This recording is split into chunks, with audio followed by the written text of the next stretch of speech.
Hello everyone, welcome to my YouTube channel. इस video में मैं आपको काउंसलिंग प्रक्रिया के बारे में बताऊंगा कि अभी पॉलिटेक्निक काउंसलिंग प्रक्रिया का जो प्रॉपर शेड्यूल है वो शेड्यूल आ चुका है। अगर आप काउंसलिंग प्रक्रिया में भाग लेने वाले हैं तो ये वीडियो आपके लिए है। आपको सबसे पहले JECadmission.nic.in पे जाना है। ये होम पेज पे जैसे ही जाएंगे तो आपको यहाँ बहुत सारे आपको यहाँ पब्लिक नोटिस में आपको बहुत सारा इंस्ट्रक्शन देखने को मिलेगा। जैसे पहला इंस्ट्रक्शन आप जेईसी काउंसलिंग के जो इंस्ट्रक्शन है उसके रिगार्डिंग आपको एक PDF मिलेगा। दूसरा है ये help centre in list of JEE counselling 2026, यानी कि आप जो काउंसलिंग प्रक्रिया में भाग लेंगे, जो आपके हेल्प सेंटर होंगे जहाँ पे जाकर के आपको डॉक्यूमेंट वेरिफिकेशन कराना है, उसकी ये लिस्ट है। ये लिस्ट भी मैं आपको डाउनलोड करके दिखा दूंगा। और तीसरा आपका है जो काउंसलिंग शेड्यूल है वो है। तो अभी फिलहाल मैं आपको काउंसलिंग शेड्यूल के बारे में डिस्कस कर देता हूँ कि काउंसलिंग शेड्यूल पे आप जैसे ही इस पर क्लिक करेंगे थर्ड ऑप्शन पे, तो ये यहाँ पे जाएंगे, यहाँ पे थर्ड ऑप्शन पे आप क्लिक करेंगे तो आपको एक PDF डाउनलोड होगा यहाँ पे। ठीक है, आप अगर अच्छे से देख रहे होंगे तो आपको यहाँ पे एक दिखाई पड़ रहा है कि JEE-CUP काउंसलिंग शेड्यूल 2016। ठीक है, तो इधर जाएंगे आप, यहाँ पे डाउनलोड का ऑप्शन है, यहाँ पे क्लिक करेंगे तो आपका PDF डाउनलोड हो जाएगा। ठीक है, तो इसी के बारे में हम डिस्कस करते हैं, थोड़ा सा आपको बता देते हैं क्या प्रक्रिया है, कैसे आपको काउंसलिंग करना है, क्या क्या प्रोसीजर्स है, डेट्स क्या है, ये सारी चीज़ें आपको पता होनी चाहिए। अब इसमें आप सबसे पहले देखेंगे पहला पॉइंट आपका क्या है।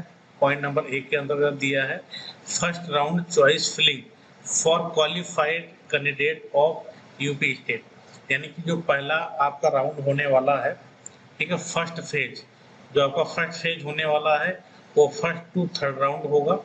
जो ग्रुप होगा ABCDE K1 से लेके K8 एंड AL ग्रुप, ये सारे ग्रुप्स का जो है फेज फर्स्ट का फर्स्ट टू थर्ड राउंड के अंतर्गत सारे लोग जो क्वालिफाइड है वो काउंसलिंग प्रक्रिया में भाग ले सकते हैं। ठीक है, तो जो राउंड 1 आपका होने वाला है वो 25 जून 2026 से 30 जून 2026, ठीक है, इसके बीच में होगा। ठीक है, और आपको इसी वेबसाइट पे आना है और यहीं से आपको काउंसलिंग प्रक्रिया स्टार्ट करनी है। ठीक है, सेकंड में क्या है, फर्स्ट राउंड सीट अलॉटमेंट, जब आप उसमें फिल करेंगे अपने चॉइस आपका अनलिमिटेड है, कितने भी चॉइस आप फिल कर सकते हैं इसके अंतर्गत। ठीक है, चॉइस फिल करने के बाद आपका जो सीट अलॉटमेंट की डेट है वो 1/7/2026, यानी कि 1 तारीख को आपको सीट अलॉट हो जाएगा कि आपको किस कॉलेज में आपको एडमिशन मिला है, किस ब्रांच के अंदर। ठीक है, कौन से ट्रेड में मिली है। तो उसके बाद क्या होगा, first round online freeze and float, 2 option होगा। मान लीजिए आपको सीट अलॉट हो जाता है, ठीक है, तो आप क्या करेंगे, अगर आपने फ्रीज कर दिया, ठीक है, यानी कि अब आप काउंसलिंग प्रक्रिया में आगे नहीं बढ़ पाएंगे, आपको जो कॉलेज मिला है वो फ्रीज हो जाएगा और आपको वहाँ पे डिपॉजिट सिक्योरिटी फी जमा करके आपको जो सेंटर है उस पर जाके डॉक्यूमेंट वेरिफिकेशन करा के कॉलेज में एडमिशन ले लेना है। ठीक है, तो पहला तो प्रोसेस ये हो गया। सेकंड, आपके पास ये भी ऑप्शन है कि आप फ्लोट कर, मन चाहा इस कॉलेज आपको नहीं मिला तो आप क्या है, आपके पास एक कॉलेज तो है ही, उसके साथ में आप चाहते नहीं कि हमें जो है कोई और बेटर कॉलेज जो हम भरे हैं अपने फिलिंग चॉइस फिल में उसमें हमें और मिल जाए, तो उसके लिए क्या है, आपको क्या करना पड़ेगा, ऑप्शन को आपको फ्लोट कर देना है। ठीक है, लेकिन फी तब भी आपको डिपॉजिट करनी पड़ेगी। अगर फी डिपॉजिट नहीं कर रहे हैं आप तो आप आगे स्टेप्स में भाग नहीं ले पाएंगे, तो आपको ध्यान रखना है 3250 का जो फी आपका लगने वाला है वो आपको यहाँ पे जमा करना पड़ेगा। ठीक है, और यानी कि थर्ड ऑप्शन में आपको 2 तारीख से 5 तारीख के बीच में फ्लोट करने के बाद क्या है कि आप नेक्स्ट राउंड में पार्टिसिपेट कर पाएंगे। अगर आप फ्रीज कर दिए फिर डॉक्यूमेंट वेरिफिकेशन के लिए डिस्ट्रिक्ट हेल्प सेंटर में आप जाएंगे, अगर आपने फ्रीज किया है तो ओनली फ्रीज कैंडिडेट, केवल फ्रीज करने वाले कैंडिडेट को जाना है। जिन्होंने फ्लोट किया है ऑप्शन वो डॉक्यूमेंट वेरिफिकेशन के लिए अभी नहीं जाएंगे क्योंकि वो सेकेंड राउंड में पार्टिसिपेट करेंगे। ठीक है, तो 2 से 3 तारीख तक ये है। अगर फर्स्ट राउंड में आप आपका विड्रा करना चाहते हैं सीट तो 6 तारीख को है। ठीक है, विड्रा करके फीस वापस लेना चाहते हैं तो ये भी ऑप्शन आपके पास दिया गया है। ठीक है, तो इस तरह से अब आगे हम बढ़ते हैं सेकेंड राउंड की तरफ। सेकेंड राउंड में क्या है कि ये सारे ऑप्शंस आपके उसी तरह से ही होंगे, सारी प्रक्रिया उसी तरह से है, बशर्ते थोड़ा सा हम और डिस्क्राइब कर देते हैं आपको, क्योंकि आप अगर फ्रीज कर दिए तो आपको फर्स्ट राउंड में ही आपका जो है ऑप्शन वो कंप्लीट हो जाएगा, आपको इसके बाद एडमिशन लेना है। लेकिन अगर आपने फ्लोट का ऑप्शन चूज कर लिया है तो उस केस में क्या होगा, आप सेकेंड राउंड में चले जाएंगे। ठीक है, आप सेकेंड राउंड में पहुंच जाएंगे। ठीक है, सेकेंड राउंड के अंतर्गत आपका क्या है, उसमें भी जैसे आपका क्या है, इसमें सीट अलॉटमेंट का डेट क्या है, यहाँ पे डेट आपको कम रखी गई, 7 से लेकर 9 तक आपको क्या चॉइस फिलिंग कर लेनी है, और 10 तारीख को आपका क्या आएगा, सीट अलॉटमेंट आ जाएगा। सीट अलॉटमेंट के केस में आपका थर्ड ऑप्शन बनता है कि फिर आपको फ्रीज करना, फ्लोट करना है। अगर आप यहाँ पे रुक जाते हैं और फ्रीज कर लेते हैं, ठीक है, ऑप्शन में अगर आप फ्रीज कर लेते हैं तो उस केस में क्या है, आपको एक कॉलेज फिक्स हो जाएगा और आप अपने नियरेस्ट जो आपका हेल्प सेंटर है वहां पे आप जाकर के डॉक्यूमेंट वेरिफिकेशन करा सकते हैं। फर्दर आपको कॉलेज में जाके एडमिशन ले लेना है। ठीक है, अगर आप फ्लोट ऑप्शन चुनते हैं तो फ्लोट ऑप्शन के केस में क्या है, आपको फिर फ्लोट के ऑप्शन में आपको फिर आप राउंड थर्ड में चले जाओगे, लेकिन राउंड थर्ड के बाद आपको सीट फ्रीज ही करनी होगी, क्योंकि सेकेंड फेज में जाने से पहले राउंड थर्ड में तक अगर पहुंचे हैं तो राउंड थर्ड में आपको फ्लोट का ऑप्शन नहीं मिलेगा, यहाँ आपको फ्रीज ही करना होगा। तो ठीक है, तो थर्ड राउंड जो है, थर्ड राउंड के बारे में थोड़ा सा मैं आपको बता देता हूँ। ये सारी चीजें आपको बहुत ध्यान से देखना है, नहीं तो आपको अगर कोई भी मिस्टेक की है तो आप काउंसलिंग प्रक्रिया से बाहर हो जाएंगे। तो ये सारी चीजें आपको बहुत ध्यान से देखनी है। जैसे अब थर्ड राउंड की हम अगर बात कर लें तो थर्ड राउंड में भी बहुत सारे ऑप्शंस हैं, सिमिलर जैसे पहले था। क्वालिफाइड कैंडिडेट, इसमें भी हम थर्ड राउंड में चॉइस फिलिंग के लिए आप पार्टिसिपेट करेंगे 16 to 19, और आपका जो सीट अलॉटमेंट आएगा 2020। ठीक है, अब third round deposit security counselling fee through their login online are candidate who out of read. अगर आप अभी तक फ्लोट करते हुए आ रहे हैं, ठीक है, फ्लोट करते हुए आ रहे हैं, इसमें आपसे ऑप्शन ही नहीं मांगेगा, आपको जो कॉलेज अलॉट हुआ थर्ड राउंड में वही आपको क्या करेगा, फ्रीज कर देगा। ठीक है, तो फ्रीज करने के बाद आपको क्या है, आपको जाना है डॉक्यूमेंट अपने डीलर ब्रांच पे, और अगर आप विड्रा करना चाहें तो इसमें इस डेट तक आप विड्रा भी कर सकते हैं। आपकी जो क्लासेस स्टार्ट होने वाली हैं सेशन के लिए 1 अगस्त से स्टार्ट होने वाली हैं।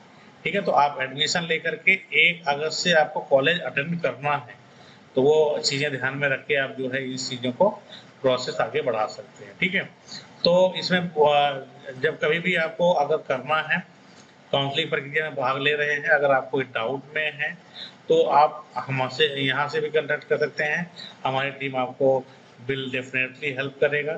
9783832345। ठीक है, तो ये हमारा क्या है, एक हमारा नंबर है। ठीक है, हमारी टीम का नंबर है, इससे अगर आप कांटेक्ट करेंगे तो आपका क्या होगा, आपके काउंसलिंग प्रक्रिया में वो आपको गाइड करेंगे। ठीक है, काउंसलिंग प्रक्रिया में जो भी आपका है क्वेरी व्हाट्सएप कर सकते हैं। ठीक है, आप रजिस्ट्रेशन करा लीजिए, आपको प्रॉपर गाइडेंस दी जाएगी, या आप सेल्फ भी काउंसलिंग करते हैं तो सारी चीज़ें आपको ध्यान में रखनी है। जितने भी इंस्ट्रक्शन दिए जा रहे हैं, जैसे मैं आपको बता दूँ, कुछ इंस्ट्रक्शन आपको यहाँ पे देखने को मिलेगा, जैसे आप ये ध्यान दे रहे होंगे कि आपका नीचे एक इंस्ट्रक्शन दिया है, इस इंस्ट्रक्शन को अच्छे से पढ़ेंगे। आपके पास लॉगिन है, लॉगिन आईडी है, पासवर्ड है, उससे लॉगिन करेंगे। ये आपको वेबसाइट गिवन है, इस वेबसाइट पे आपको जाना है और लॉगिन करना है। ठीक है, ये वाली वेबसाइट आपको दे रखी है। ठीक है, तो इस वेबसाइट पे आपको जाके लॉगिन कर लेना है अपनी लॉगिन आईडी और पासवर्ड के साथ। ठीक है, तो आगे बढ़ेंगे, हम आपको भी थोड़ा सा और बता देते हैं क्या क्या चीज़ें आपको कि क्या क्या लगने वाला है। डॉक्यूमेंट्स का तो हमने आपको सारी चीज़ें बता रखी है, वो डॉक्यूमेंट्स आपको वेरिफिकेशन में लगेंगे, तो अब आपके पास टाइम है, आप डॉक्यूमेंट के लिए प्रोसेस कर लीजिए, सारे डॉक्यूमेंट कंप्लीट कर लीजिए। अगर आपने वीडियो नहीं देखा तो हमारे चैनल पे उपलब्ध है, उस वीडियो को आप देख लें, कौन कौन सा डॉक्यूमेंट है, वो सारे डॉक्यूमेंट आप कंप्लीट कर लें। ठीक है, फी की ऑप्शन जो आपने बताया था हमने वो दिखा देता हूँ मैं आपको कहाँ है। फी का जो ऑप्शन आपके पास है वो ये है 3,250। ठीक है, तो ये आपका यहाँ से 3,250 रुपये आपको ऑनलाइन जमा करना है। ठीक है, ये ऑनलाइन प्रक्रिया है, तो उसमें आप credit card, debit card, UPI किसी का भी यूज कर सकते हो। ठीक है, तो इस तरह से ये सारे जितने भी पॉइंट हैं आप इनको अच्छे से पढ़ के इसके बाद ही आप स्टार्ट करिएगा काउंसलिंग करना। ठीक है, अगर खुद से कर रहे हैं तो कोई भी इसमें रिस्क मत लेना, क्योंकि कोई भी ऑप्शन अगर आपने गलत कर लिया तो आपके लिए वो बहुत प्रॉब्लम वाली बात हो जाएगी। ठीक है, आपका अच्छा रैंक होते हुए भी आपको मनचाहा अच्छा कॉलेज नहीं मिल पाएगा, तो आपके लिए 3 ईयर का मैटर है, तो इन चीज़ों को ध्यान में रख के आपको चलना है। ठीक है, अगला क्या है, ये जो है ये अभी जो भी मुख्य काउंसलिंग के तीनों चरणों द्वारा अपनी आवंटित संस्था में दिनांक 37 से 5 बजे तक अनिवार्य रूप से उपस्थित होकर प्रवेश ले लें। इन तीनों चरण में आपको जो है अगर जो कॉलेज मिल गया है उस कॉलेज में जाकर 30/7/2026 के पहले आपको एडमिशन ले लेना है। आपकी क्लासेस जो है 1/8/2026 से स्टार्ट हो जाएगी। ठीक है, तो ये चीज़ें आपको ध्यान में रखनी है। ठीक है, सिमिलर जो हमारा फेज सेकंड का है, फेज सेकंड भी हमारा स्टार्ट हो जाएगा। इसके बाद फेज सेकंड भी दिया है, आप देख सकते हैं। फेज सेकंड का भी सेम प्रोसेस है, बस डेट आप देख सकते हैं। इसमें थोड़ा सा चेंजेस है कि इसमें क्या है, क्वालिफाइड स्टूडेंट आप Uttar Pradesh and other state, अगर अदर स्टेट के कुछ लोग हैं जो यूपी से पॉलिटेक्निक से डिप्लोमा करना चाहते हैं तो वो भी पार्टिसिपेट इसमें कर सकते हैं। ठीक है, उसका भी सेम प्रक्रिया है, पर डेट आपका अलग अलग है और प्रक्रिया सारे सेम है, तो डेट को आपको ध्यान में रखते हुए ये सारी चीज़ें आपको देख लेनी है। ठीक है, तो ये जितने भी इंस्ट्रक्शन आपको दिखाई पड़ रहे हैं सारे इंस्ट्रक्शन को प्रॉपर्ली रीड आउट करिए। रीड आउट करने के बाद ही आप काउंसलिंग प्रक्रिया में भाग लीजिए। ठीक है, और इसमें जो चतुर्श्रेणी के जो लोग होंगे उनको जो है रिपोर्ट जो करना है वो आपको करना है। आपको देखिए ये है आपका डेट, जो डेट है आपको उसको बहुत ध्यान से देना है। डेट के हिसाब से ही आपको काम करना है। जैसे ये देखिए आपको 16/8/2026 तक क्या है क्लासेस स्टार्ट हो जाएगी, आपको 14 तक एडमिशन ले लेना है। अगर आप 4th प्रक्रिया में भी जाते हैं पार्टिसिपेट करते हो तो। ठीक है, तो ये सारे गाइडेंस हैं, इनको ध्यान में रखते हुए आपको काउंसलिंग प्रक्रिया में भाग लेना है। अगर आपको कोई भी क्वेरी है, कोई भी डाउट है तो आप जो है कमेंट कर सकते हैं, या व्हाट्सएप नंबर हमने आपको दोबारा मैं शेयर कर देता हूँ, उस व्हाट्सएप पे आप जा करके अपने जो है क्वेरी आप पूछ सकते हो। 9783832345। ठीक है, व्हाट्सएप करेंगे कोई भी प्रॉब्लम है अगर आपको तो। ठीक है, चलिए हम नेक्स्ट लेक्चर में मिलते हैं। और आपके गाइडेंस के लिए मैं बता दूं, I am a civil engineer. ठीक है, और मैंने भी पॉलिटेक्निक गवर्नमेंट पॉलिटेक्निक लखनऊ से किया है। ठीक है, हमने बीटेक भी अभी कंप्लीट किया है। एमटेक हमारा इन प्रोसेस है इन स्ट्रक्चर इंजीनियरिंग, तो मैंने सिविल से किया था, तो मुझे सारे गाइडेंस हैं, सारे प्रोसेस पता है कैसे काउंसलिंग होती है। ठीक है, आपको क्या क्या चीज़ें ध्यान में रखना है। फर्दर अगर आपको जो है सिविल अगर आप ब्रांच चूज करते हैं, कौन सा ब्रांच आपको चूज करना है, इस पे भी वीडियो मैंने बनाया है, तो उसको भी वॉच करिए कि आपको काउंसलिंग प्रक्रिया में भाग लेने से पहले क्लियर होना चाहिए कि आपको कौन सी ब्रांचें लेना है। ठीक है, क्योंकि आपको 3 साल पढ़ाई करने के बाद डिप्लोमा के बाद आपको पूरी लाइफ इसी इंजीनियरिंग फील्ड में जाना है, तो आप उसको डिसीजन लेने से पहले वीडियो को जरूर देखें, वहाँ से आपके सारे डाउट क्लियर हो जाएंगे। फिर भी कोई डाउट रहता तो आप कमेंट करें या व्हाट्सएप कर दें। ठीक है, और सेकेंड बात ये बताना चाहता हूँ कि हमारा एक चैनल और स्टार्ट हुआ है। ठीक है, जिसपे हम पॉलिटेक्निक के जो सेमेस्टर एग्जाम्स होते हैं उनसे लेक्चर्स उनके वीडियो आपको देखने को मिलेंगे। उसका नाम है GMG पॉलीटेक्निक एकेडमी। ठीक है, एकेडमी, अगर ये आप सर्च करेंगे ऑनलाइन, ठीक है, आप यूट्यूब पर सर्च करेंगे तो आपको वीडियो बनेगा, आपको लेक्चर्स मिलेंगे, वहाँ पे चैनल मिलेगा, तो आप सब्सक्राइब कर लेंगे तो आपको जो सेमेस्टर एग्जाम में जाएंगे एडमिशन लेने के बाद तो वहाँ की क्लासेस आपको यहाँ पे मिलेंगी। ठीक है, तो चलिए फिर नेक्स्ट लेक्चर में मिलते हैं। तब तक के लिए हम वीडियो को यहीं पे विराम देते हैं। Thanks for watching this video.